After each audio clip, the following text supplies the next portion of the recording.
এখানে একটা মুরগি আছে, মুরগিটা আমি পিস পিস করে কেটে নিলাম। আর আজকে মুরগির রোস্ট রান্না করব পিস করে। আর পিস পিস করে সবগুলো মুরগি আমি হলুদ আর লবণ দিয়ে মেখে নিলাম। আর এটা আমি এখন তেলের মধ্যে ভেজে নিব। এখানে তেল দিয়ে দিলাম।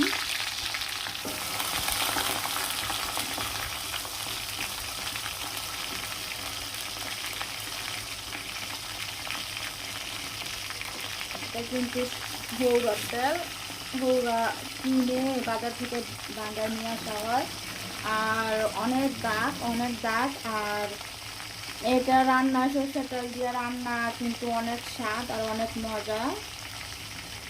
আর এটা আমি লাল লাল করে ভেজে নিব। মাংসটা কিন্তু এখানে ভাজা ভাজা হয়ে গেছে। আমি এখন মাংসটা কিন্তু উঠিয়ে নিব, উল্টায় নিব।